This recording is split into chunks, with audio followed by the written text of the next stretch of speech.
નમસ્કાર દર્શક મિત્રો, આપ જોઈ રહ્યા છો the Times of Mahisagar news. નજર કરીએ આજના મુખ્ય સમાચાર પર। આજ રોજ 14/11/2024 વિશ્વ ડાયાબિટીસ દિવસ યોગ દ્વારા ડાયાબિટીસ મુક્ત ગુજરાત અભિયાનનો અરવલ્લી જિલ્લામાં શુભારંભ કરવામાં આવ્યો। ગુજરાત રાજ્ય યોગ બોર્ડ તથા આરોગ્ય અને પરિવાર કલ્યાણ વિભાગ ગુજરાત રાજ્યના સંયુક્ત ઉપક્રમે આયોજિત યોગ દ્વારા ડાયાબિટીસ મુક્ત ગુજરાત અભિયાન અંતર્ગત યોગ સેવક શ્રી શિષપાલજી ચેરમેન ગુજરાત રાજ્ય યોગ બોર્ડના માર્ગદર્શન હેઠળ અરવલ્લી જિલ્લાના મોડાસા મુકામે સરસ્વતી સ્કૂલ ખાતે ડાયાબિટીસ મુક્ત ગુજરાત અભિયાન અંતર્ગત યોગ શિબિરનું ઉદ્ઘાટન કરવામાં આવ્યું। આ યોગ શિબિર 14/11/2024 થી 28/11/2024 આમ કુલ 15 દિવસ યોગ શિબિર અભિયાન યોજવામાં આવશે।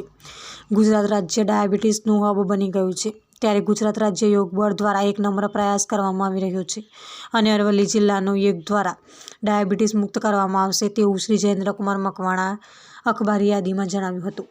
આ યોગ શિબિરનો શુભારંભ મોડાસા નગરપાલિકાના પ્રમુખ શ્રી નીરજભાઈ શેઠના હસ્તે કરવામાં આવ્યો। તેમાં ઉપસ્થિત મહેમાનો નિલેશભાઈ જોશી, જીવદયા પ્રવીણ, ડૉક્ટર હરિભાઈ પટેલ ઉપપ્રમુખ, ઉમા કેળવણી મંડળ, doctor Govindbhai Patel, professor VC Shah સાહેબ, નવીનભાઈ પટેલ, રામાણી બ્લડ બેંક, વિનોદભાઈ ભાવસાર, વરિષ્ઠ પત્રકાર ધર્મેશભાઈ ત્રિવેદી, સંજયભાઈ, અરવલ્લી જિલ્લા આરોગ્ય ટીમ, અરવલ્લી જિલ્લા કોઓર્ડિનેટર શ્રી જયેન્દ્રભાઈ મકવાણા, યોગ કોચ રાજેશભાઈ પટેલ, સુનિલભાઈ વાળંદ, લેઉવા શકુંતલાબેન વગેરે મહાનુભાવો ઉપસ્થિતિમાં યોગ દ્વારા ડાયાબિટીસ મુક્ત ગુજરાત અભિયાનનો શુભારંભ કરવામાં આવ્યો। આ યોગ શિબિરના લાભાર્થીને દરરોજ અલગ અલગ જ્યુસ ડાયટ આપવામાં આવશે। વિસ્તારના પડેપણના સમાચાર જોવા માટે અમારી channel the Times of Mahisagar ન્યૂઝને લાઇક, શેર અને સબસ્ક્રાઇબ કરો।